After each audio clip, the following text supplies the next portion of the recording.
ok ដើម្បីឆ្លើយតបជាមួយបងប្អូនដែលសារខលមកសួរថាឥឡូវនេះវាចេញ version Windows ណាគេចេញដល់ Windows 10រួចហើយគាត់តែងតែសួរខ្ញុំថាតើធ្វើម៉េចយើង download Windows 10មកឲ្យវាត្រូវឲ្យវាស្រួលប្រើឲ្យវាល្អហើយយើងប្រកាសថា Windows ដែលយើង download នោះ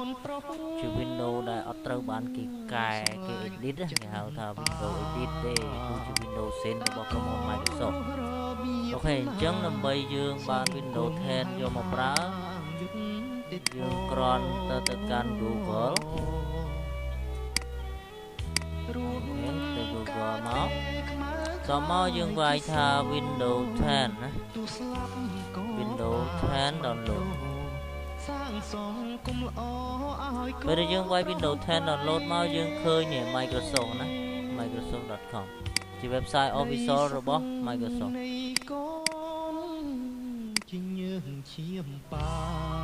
ពេលដែលយើងចូលមកដល់ខាងក្រោមនេះគេមានដាក់ថា Create Windows 10 Install Media អូខេអញ្ចឹងយើង download tool ចុចលើពាក្យ download tool ហ្នឹងមកអញ្ចឹងវា start download ជាមួយនឹង tool ដែលយើងអាចយក tool ហ្នឹងទៅ create ជា install soft របស់ Windows 10 បាននេះជា Windows Official របស់ Microsoft ហើយជា latest update មានន័យថា Windows ហ្នឹងគឺដល់ version ណាគឺ Microsoft វាឲ្យយើងនៅ version ថ្មីដែល update រួចជាស្រេច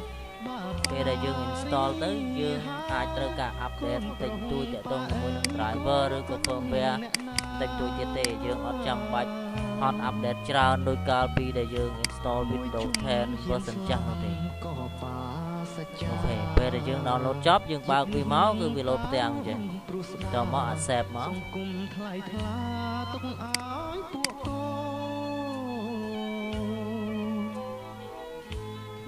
ក្រោយកូនត្រូវបន្តអូខេអញ្ចឹងជាជំរើសនៅក្នុង tool ហ្នឹងគេសួរយើងណា upgrade this PC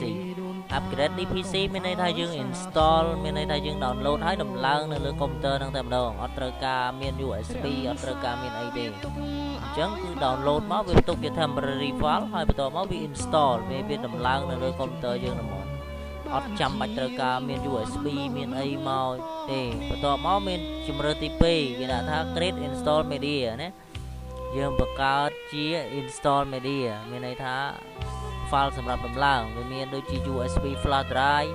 DVD ឬក៏ ISO file អ្នកដែលធ្លាប់ set Windows ច្រើនគឺស្គាល់ហើយ ISO file អញ្ចឹងពេលដែលយើងទាញវាយកជា ISO file ថ្ងៃក្រោយយើងចង់ burn ទៅ disk ក៏បានយើងចង់បង្កើតទៅជា boot តាម flash តាម memory តាមអីផ្សេងទៀតបានច្រើនអញ្ចឹងយើង download យើងគួរតែ download ជា ISO file អញ្ចឹងយើងរើសយកជំរើសទី2ហ្នឹងមកតបមកចុច next បន្ទាប់មកវាដាក់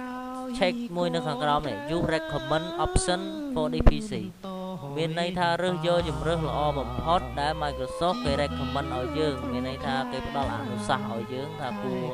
រើសយកប្រមាណ bit Windows អីភាសាអីអញ្ចឹងណាអញ្ចឹងយើងអាចដោះ check នៅនឹងបានយើងដោះចេញមកបន្ទាប់មកបើយើងត្រូវការភាសាផ្សេងខាងលើនេះគឺជាភាសាដែលយើងចង់បាន language មានន័យថា Windows 10បើយើងចង់បានភាសាអីអង់គ្លេសចិនថៃកូរ៉េអូខេយើងអាចរើសបានភាសាណាដែលយើងចង់បានណា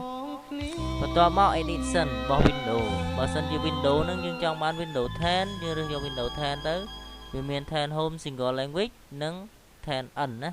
ជាជំរើស Microsoft ឲ្យយើងអញ្ចឹងខ្ញុំយក Windows 10មកបន្ទាប់មក bitrate ដែលយើងចង់បានយកមក install កុំព្យូទ័រហ្នឹងតើវាជាប្រភេទ 32 bit ឬក៏ 64 bit បើកុំព្យូទ័ររបស់យើង RAM ចាប់ពី 4G ឡើងទៅយើងគួរតែរើសយក 64 bit ព្រោះ bit rate វាហ្នឹង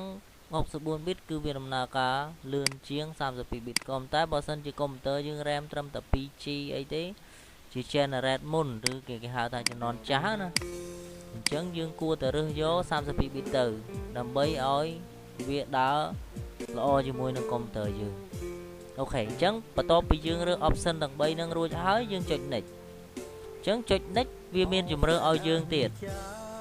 វាដាក់ថា USB flash drive មានន័យថាពេលដែលយើង download ហើយ វាធ្វើ flash យើងនឹងឲ្យ boot ជាមួយនឹង Windows នឹងដំណងជំរឿមួយទៀតគឺយើង download ជា ISO file មានន័យថាយើងរក្សាទុកfile Windows ដែលយើង download ហ្នឹងជាប្រភេទ ISO អ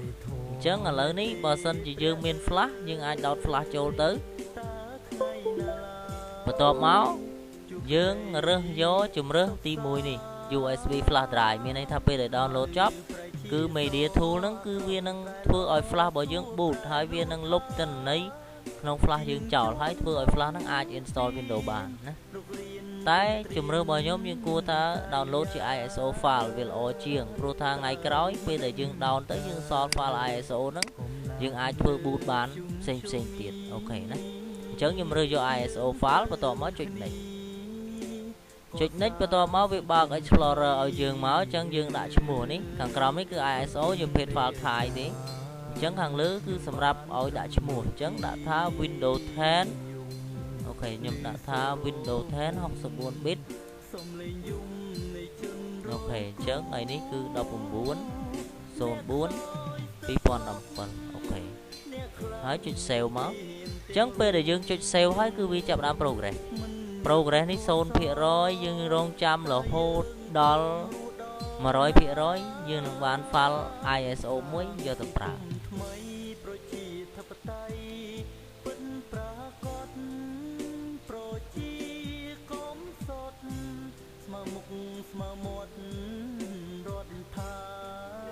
អូខេអរគុណសង្ឃឹមថាអ្នកទាំងអស់គ្នានឹងអាច download បានយកទៅប្រើទាំងអស់គ្នា